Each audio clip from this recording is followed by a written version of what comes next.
Branch అంటే ఏంటో తెలుసుకున్నారు, కాన్ఫ్లిక్ట్స్ మనం పుల్ రిక్వెస్ట్ అనేది ఎలా క్రియేట్ చేసుకున్నాం తెలుసుకున్నాం, లేటెస్ట్ కోడ్ ఎలా తెచ్చుకోవాలో చూసుకున్నాము. సో అలా తీసుకున్నాం. ఇప్పుడు మనకి ఇంకొక ఎక్సలెంట్ టాపిక్ అంటే గిట్ స్టాష్.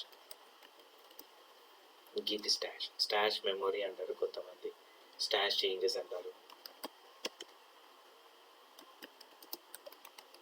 స్టాష్ చేంజెస్ అని అంటారు. సో గిట్ స్టాష్, స్టాష్ అనేది ఏంటి? సో ఇప్పుడు ఏమవుతుందంటే, సో ఇప్పుడు ఫర్ ఎగ్జాంపుల్ మీరే ఉన్నారు, మనం ఇప్పుడు కోడ్ పుష్ చేసాము, కొత్త బ్రాంచ్ క్రియేట్ చేసుకొని మనం కొత్త బ్రాంచ్లో వేరే చేంజెస్ చేసుకుంటూ వెళ్ళిపోతున్నాం. సడన్గా బిల్డ్ ఫెయిల్ అయిందో, లేకపోతే మన మేనేజర్ కొత్త చేంజెస్ కావాలన్నాడు, లేదా పాత బ్రాంచ్లో ఉన్న చేంజెస్ ఏదైనా కొత్తగా అప్డేట్స్ చేయమన్నాడు, ఏదో సమ్ చెప్పాడు. అప్పుడు ఏం చేయాలి? ఇప్పుడున్న వర్క్ అంతా సేవ్ చేసుకొని మనం వేరే బ్రాంచ్కి వెళ్ళి మళ్ళీ స్విచ్ అయ్యి మళ్ళీ వర్క్ అయ్యి మళ్ళీ బ్యాక్ టు ఇట్ రావాలి. మరి అలా వచ్చేటప్పుడు బై మిస్టేక్ మీరు గిన గిట్ యాడ్ అని ఇస్తే ఏమవుతుంది? ఏదైతే వేరే బ్రాంచ్లో ఉన్న ఫైల్స్ కూడా ఈ బ్రాంచ్లోకి వచ్చి యాడ్ అయిపోతాయి. సరే, ఒక్కోసారి ఏం చేస్తుందంటే రిపోజిటరీ ఒక్కోసారి నీకు బ్రాంచ్ స్విచ్ అవ్వడానికి ఎలా చేయదు. ఎందుకు? రెండు ఫైల్స్లో అక్కడ స్టేజింగ్లో ఏదైనా వేరే ఫైల్స్ ఉండి ఇక్కడ వేరే ఫైల్స్ ఉంటే అవ్వలేదు. సో మరి అలాంటప్పుడు ఎలా? సో అలాంటి టైంలోనే మనకి స్టాష్ అనేది హెల్ప్ అవుతుంది. ఈ స్టాష్ ఏం చేస్తుందంటే ఇది టెంపరీ మెమరీ అండి. ఇది నీ లోకల్లోనే ఉంటుంది తప్ప రిమోట్లోకి పోదు. ఇది నీ లోకల్లోనే షేర్ అయి ఉంటుంది. ఒకవేళ మీరు ల్యాప్టాప్ మార్చి కొత్త ల్యాప్టాప్ తీసుకుంటే ఆ స్టాష్లో ఉన్న ఫైల్స్ మొత్తం ఆ ల్యాప్టాప్తోనే పోతాయి. ఓకేనా? అన్న నేను స్టాష్ చేశాను, నా కొత్త ల్యాప్టాప్ ఇచ్చారు, మళ్ళీ దీంట్లో కావాలంటే లేదు, చేయలేము. ఆ స్టాష్ అక్కడికి పోతాయి అన్నమాట. సో అందుకనే ఇది local memory, temporary memory, different names పెట్టి పిలుస్తారు మనం.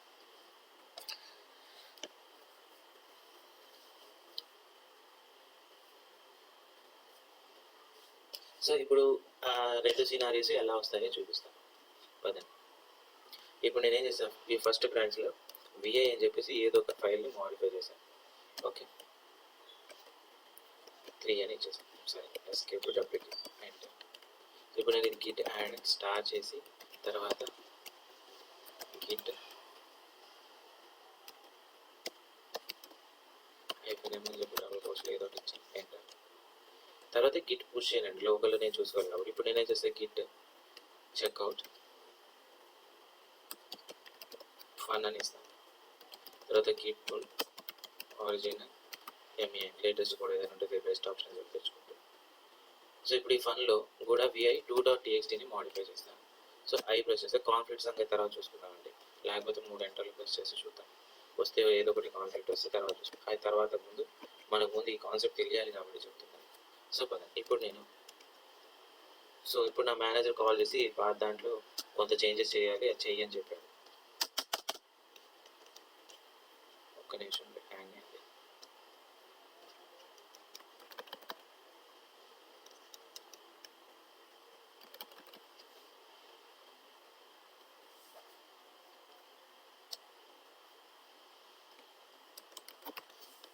ఓకే, ఇప్పుడు నా మేనేజర్ ఇప్పుడు నేను గిట్ స్టేటస్ అని ఇచ్చాను. స్టేటస్ అని ఇస్తే నాకు ఫైల్ మాడిఫై చేసే గిట్ అండ్ స్టార్. ఇప్పుడు నా మేనేజర్ ఏం చేశాడు, ఒక కొత్త చేంజెస్ ఏ ఉన్నాయని చెప్పి పాత బ్రాంచ్కి వెళ్ళమన్నాడు. సో ఇప్పుడు నేను ఏం చేస్తాను, Git checkout B-FIRS first. So ఇక్కడ ఏమైంది చూసారా, ఇది చూడండి. సో ఇక్కడ ఏమవుతుంది, చెక్అవుట్ చేసినప్పుడు your local changes are following be overwritten by the checkout. So please commit the changes or stash. So ఇదేమంటున్నాడు, అరే బాబు 2లో ఆల్రెడీ కొన్ని చేంజెస్ జరిగాయి ఆ బ్రాంచ్లో, నేను ఇక్కడ నుంచి మళ్ళీ నేను స్విచ్ చేసుకొని పోతే ఈ చేంజెస్ ఓవర్ రైడ్ అయిపోతాయి. సో బెటర్ నువ్వు ఇది కమిట్ అయినా చేసుకో, లేకపోతే ఎక్కడైనా సేవ్ చేసుకో అని చెప్పాడు. ఎక్కడైనా సేవ్ అంటే అది స్టాష్. సో ఇక్కడ మనం అది తెలుసుకోవాల్సింది అదేనండి. ఇప్పుడు నేను చెక్అవుట్ చేయాలని చూస్తున్నా, బట్ చెక్అవుట్ అవ్వదు. నా మేనేజర్ ఏమో వర్క్ చేయమన్నాడు, మరి ఎలా అప్పుడు? సో మనకున్న ఇప్పుడు ఇది ఈ సర్లే అని చెప్పేసి నేను అంతా కంట్రోల్ జెట్ పెడితే నా కోడ్లో ఇప్పుడు నేను ఒక 50 లైన్లు రాశాను అనుకోండి, మొత్తం పోతాయినా. నాకున్న ఆప్షన్ ఏంటి? సో మనకు ఇలాంటి సినారియోస్లో మనకున్న ఒకటే ఒక ఆప్షన్ అండి, స్టాష్. ఈ స్టాష్లో మన వర్క్ మొత్తం సేవ్ చేసుకొని మళ్ళీ కావాలి అనుకున్నప్పుడు ఆ స్టాష్ నుంచి ఎక్కడికి కావాలంటే అక్కడికి మళ్ళీ బయటికి తెచ్చుకోవచ్చు. సో చూపిస్తాను. సో మన దగ్గర ఉన్న 3 కమాండ్స్ ఉన్నాయి చూడండి, stash commands. Git STAS stash, SAV save. So Git stash save అనగానే సో ఇప్పుడు నువ్వు ఏదైతే చేంజెస్ ఉన్నాయో అవన్నీ సేవ్ అయిపోతాయి. ఓకే, బట్ ఇక్కడ నేను రికమెండ్ ఏంటంటే నేమ్ ఇవ్వమని చెప్తాను. ఎందుకంటే నెక్స్ట్ టైం మనం ఎప్పుడైనా మళ్ళీ స్టాష్ ఓపెన్ చేసినప్పుడు ఆ నేమ్ ద్వారా రిఫరెన్స్ చేయడానికి ఈజీ అయిపోతుంది. ఒకవేళ నేమ్ ఇవ్వకపోతే అది ఏదో కమిట్ నెంబర్ మీద సేవ్ అవుతుంది, మనకు అర్థం కాదు. So better. తర్వాత స్టాష్ అయిపోయినాక సేవ్ చేసుకున్నాక గిట్ STS స్టాష్ LIST, తర్వాత Git STS stash APPL apply STS stash ID. Stash ID అంటే ఏంటో చెప్తాను. లేదు అంటే ఇది apply Git STS stash POP pop ఉంటుంది STS స్టాష్. సో ఈ పాప్కి అప్లైకి డిఫరెన్స్ ఏంటి అన్న, ఈ అప్లై మీరు ఎప్పుడైతే అప్లై కొడతారో స్టాష్లో ఒక కాపీ మెయింటైన్ చేస్తుంది, నీకు ఇంకో కాపీ నీకు వర్క్ డైరెక్టరీలోకి కాపీ చేస్తుంది. అదే నువ్వు పాప్ అన్నావు అనుకో, pop is nothing but cut. స్టాష్లోంచి కట్ చేసి నీకు వర్క్ డైరెక్టరీలోకి ఇచ్చేస్తుంది, వర్క్ స్పేస్లో నువ్వు వర్క్ చేయడం కోసం ఇస్తుంది. అదే అప్లై అయితే కాపీ ఇస్తుంది, లైక్ కంట్రోల్ C. సో అందుకని సో ఇప్పుడు నాకున్న ఆప్షన్ ఏంటది, Git add star. First staging నుంచి అన్స్టేజింగ్ నుంచి స్టేజింగ్ ఏరియాలో తీసుకోవాలి. తర్వాత గిట్ స్టేటస్ అని ఇస్తే కలర్ మారిపోతుంది. తర్వాత ఇప్పుడు Git STS stash save name ఇస్తాను, FIRST ఫస్ట్ అని ఇస్తాను. సో ఇప్పుడు నేను ఇదే Git status Git STS stash list అని ఇస్తే చూడండి ఫస్ట్ 0 వస్తుంది. సో ఇదేందన్నా 0 ఉంది, 1తో స్టార్ట్ అవ్వాలి కదా. సో ఏదైనాండి కంప్యూటర్లో 0తోనే స్టార్ట్, ఎందుకంటే ఇండెక్స్ లెవెల్. సో ఇండెక్స్ ఎప్పుడు 0 నుంచి మొదలైతే తప్ప 1 నుంచి మొదలవుతుంది. ఓకే, ఇప్పుడు నేను ఇందాక ఏం చెప్పాను, అప్లై చెప్పాను, పాప్ చెప్పాను. సో ఇప్పుడు గిట్ POP పాప్ అని ఇచ్చేసి స్టాష్ ఐడి, ఈ స్టాష్ ఐడి సర్కిల్ ఇదే కాపీ, తర్వాత పేస్ట్.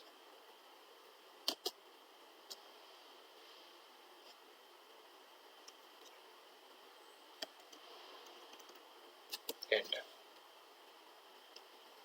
సారీ స్టాష్ మర్చిపోయాము, STS స్టాష్. సో ఇప్పుడు నేను మళ్ళీ గిట్ STS స్టాష్ లిస్ట్ అంటే చూసారా, స్టాష్ లిస్ట్ మొత్తం క్లియర్ అయిపోయింది. అంటే అక్కడ స్టాష్లో ఉన్నది మొత్తం కట్ చేసేసింది అనమాట. అక్కడ కట్ చేసి వర్క్ డైరెక్ట్ స్టేజింగ్ ఏరియాలోకి తీసుకొని మళ్ళీ గిట్ STS స్టాష్. అదే నేమ్ ఇవ్వకపోతే ఎలా ఉంటుందో చూపిస్తాను స్టార్. ఇప్పుడు నేను గిట్ STS స్టాష్ సేవ్.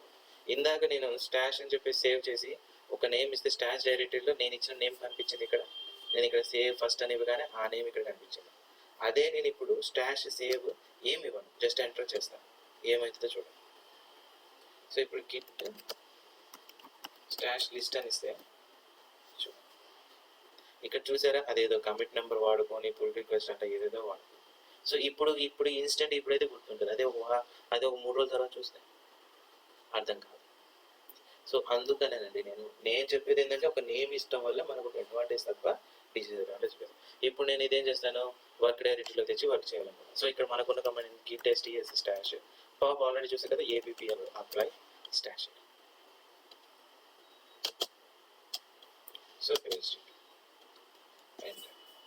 ఇప్పుడు ఇక్కడ git STS stash LIST list అని ఇస్తే చూడండి, స్టాష్లో ఆల్రెడీ ఒక కాపీ మెయింటైన్ చేస్తాను చూసారా. అదేనండి పాప్కి ఉన్న పాప్కి అప్లైకి ఉన్న డిఫరెన్స్. పాప్ అంటే కట్, అప్లై అంటే కాపీ. ఓకే, సో ఇలా ఉన్నవి స్టాష్లో పెట్టుకొని మనం వాడుకుంటూ ఉంటాం. ఇప్పుడు ఇది స్టాష్లో పెట్టాక చెక్అవుట్ అయిపోయింది, ఎందుకంటే ఈ వర్క్ డైరెక్టరీ మొత్తం క్లియర్ అయిపోయింది కదా. సో అదేనండి, అదే నేను చెప్పాలనుకుంటాను. ఓకే, స్టాష్ గురించి అర్థమైంది కదా. సరే, నెక్స్ట్ టాపిక్. సో తర్వాత ఇంకొక